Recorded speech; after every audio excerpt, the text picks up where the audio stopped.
Bienvenue à la séance 9, une révision concernant les comptables et le rapport sur le développement durable. Donc, qu'est-ce qui englobe sur le rapport du développement durable? C'est tout ce qui a rapport avec le PESTEL, le parti politique, l'environnement, le social, technologie, économie et légale. Donc, ici, on peut regarder un peu, ça passe sur l'environnement, le développement durable, l'équité, le social. Et voilà, c'est un résumé assez simple. Donc, l'objectif qu'on va avoir à retenir, ce sont les définitions, les différentes formes de rapport du développement durable. Pourquoi divulguer un rapport sur le développement durable? Rédaction du rapport sur le développement durable, c'est qui le fait? C'est les comptables, la certification du rapport sur le développement durable. Et il y aura un exemple sur le contenu de Air Canada. Donc, voilà. Donc, c'est quoi un développement durable? Donc, ici, on peut retrouver que l'auteur, c'est Philémon Rakoto et François Lapointe, professeur agréé et maître d'enseignement HEC Montréal. Donc, les définitions de développement durable, ici, c'est la source, ça vient de CPA Canada. Le développement, ça répond aux besoins des présents sans compromettre la capacité des générations futures à répondre à leurs propres besoins. Donc, ça veut dire, c'est comment que nous, en tant qu'entreprise, en tant que futurs dirigeants, en tant que contribuables, en tant que citoyens, on contribue aussi à consommer les produits qui sont produits par les entreprises, en plus de comment nous, on répond aux demandes des consommateurs. Les définitions sur le rapport du développement durable, c'est un rapport qui contient des informations sur la performance d'une entreprise en matière sociale, environnement, économique et gouvernementale, qui exposent leurs valeurs, leurs priorités et leur plan d'action sur la société sur les 4 domaines. Et en fait, le lien entre la durabilité et la stratégie d'entreprise. Donc, on n'oublie pas que ce sont un guide que CPA Canada développe pour qu'on puisse se fier dessus. Donc, dans le rapport du développement durable, qu'est-ce qu'on y trouve? On retrouve d'autres termes utilisés, ce sont les rapports de responsabilité sociale, la RSE, rapport responsabilité sociale et environnementale, ou le triple bilan. Le triple bilan. Vous voyez que Air Canada, c'en est un exemple qui parle de leur développement durable, comment ils s'impliquent dans la société, leur mission, leur vision et leur valeur. On a aussi SNC-Lavalin. Vous pouvez aller voir vous-même une vidéo sur Suncor. Ça, c'est un extrait par leurs dirigeants.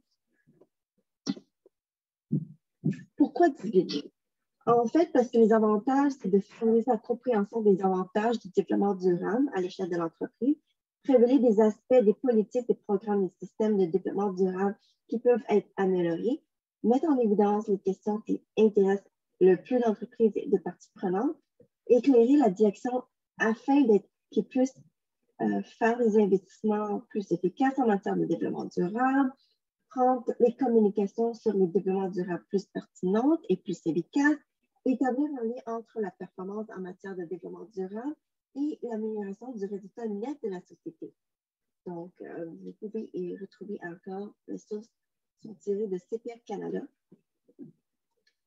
Tout ce qui est autour sur le guide d'introduction sur le rapport du développement durable. Ça date de 2013.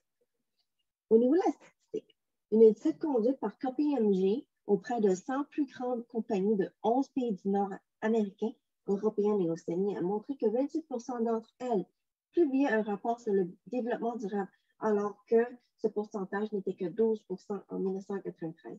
Selon les organismes Strato, voués à la promotion du développement durable et financier du Canada, 60% des entreprises faisant partie de l'indice composé TSX publie un rapport sur le développement durable alors que seulement 10% d'entre elles faisaient en 2000. Donc, on peut voir que ça encourage beaucoup des entreprises à en divulguer parce que non seulement les consommateurs, les utilisateurs, les activistes, on est plus consciencieux de l'environnement, de nos actions. On est des êtres beaucoup plus pensants et on est très sensible à l'environnement. Donc, l'impact qu'est-ce que nous, on fait et aussi comment on fait pour améliorer notre santé et d'assurer que les prochaines générations n'auront pas à nettoyer après nos déchets.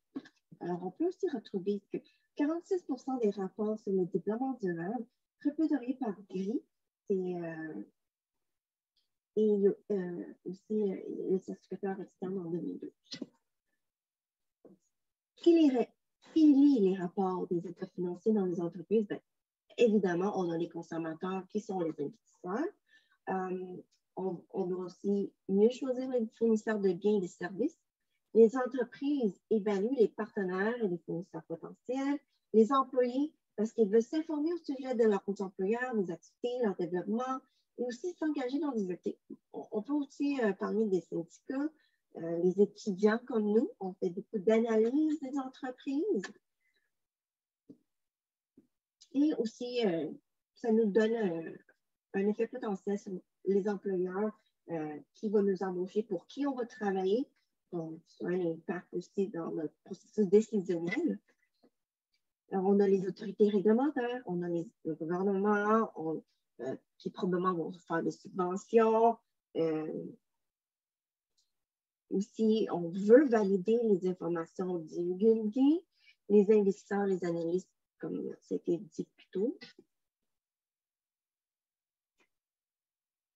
Pourquoi on se base pour rédiger ce rapport de développement durable? Donc, les lignes directrices proviennent de GRI, Global Reporting Initiative, la portée mondiale qui vise sur tous les secteurs d'activité. Vous avez le lien ici.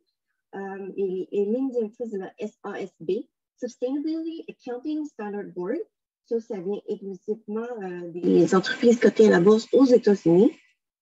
Et le Pacte mondial des Nations unies, le PMMU, qui est le réseau mondial d'organismes publics, privés, qui fait la promotion de principes en matière de droits humains, des normes du travail, d'environnement et de lutte contre la corruption. Donc, vous avez ici les liens du site Internet pour aller chercher plus de détails.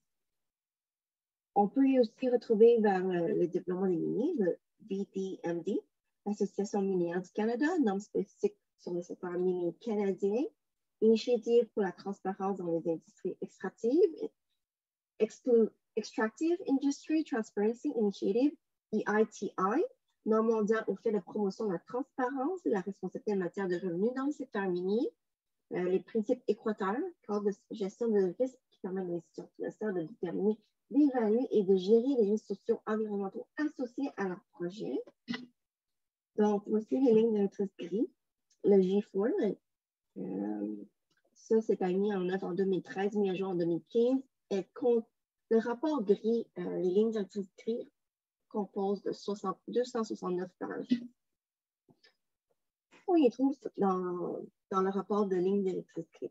Mais en fait, c'est la guide de rédaction du contenu du rapport de développement durable qui sont rendus populaires car on utilise une approche semblable à celle de la guide de rédaction du rapport de gestion des entreprises économiques. On parle d'intégralité, d'importance relative, perspective stratégique, utilité, point de vue de la direction. Ici, on peut, si j'essaie un peu d'agrandir les démarches. Donc, voici les 12 étapes à franchir. 1. On établit le lien stratégique en développement durable. 2. Identifier les parties prenantes et les secteurs des intérêts. 3. Déterminer l'ampleur de l'information à fournir dans le rapport. 4. Identifier les sujets prioritaires. Choisissez les indicateurs cités de performance, harmoniser les échéanciers et les lignes directrices, planifier et gérer le processus, recueillir des données pertinentes, obtenir une assurance, quality control. Donc, on va chercher une certification, on va probablement aller chercher quelqu'un qui est qualifié en cette matière-là, qui est beaucoup plus formé, justement, d'obtenir une assurance. Concevir et produire le rapport. Ensuite, faire la promotion du rapport, surtout quand ils font des conférences, quand ils veulent aller chercher plus d'investisseurs, partenaires d'affaires, fournisseurs, etc. Et à la fin, c'est chercher à s'améliorer. Donc, ici, vous voyez le tableau, la ligne directrice gris qui contient le triple bilan. Pourquoi on dit triple bilan? Ben, c'est justement ça. Donc, comme j'ai dit, ça englobe le PESTEL. Présentation des informations sur les G4, la certification du rapport. Ici, c'est vraiment CPA Canada, certification des autres normes canadiennes. On parle de CNMC 3000, mission attestation autre que les audits d'examen d'information financière historique. Le NCM 3410, mission de certification du bilan gaz à effet de serre. Donc, ici, on voit l'exemple du rapport de Air Canada. Il y a deux documents combinés. On parle de citoyens du monde et on parle d'index contenu gris 2016. Donc, eux, qu'est-ce qu'ils ont vraiment fait? C'est ça le rapport de gris. Et voilà, j'espère que ça vous a aidé un peu à comprendre un peu comment les entreprises, sur quoi ils se basent pour rédiger le rapport sur le développement durable, le contenu gris, l'équité salariale. On voit de plus en plus les compagnies qui disent c'est quoi le ratio d'hommes-femmes au niveau de la direction. Donc, et voilà. Et à la prochaine!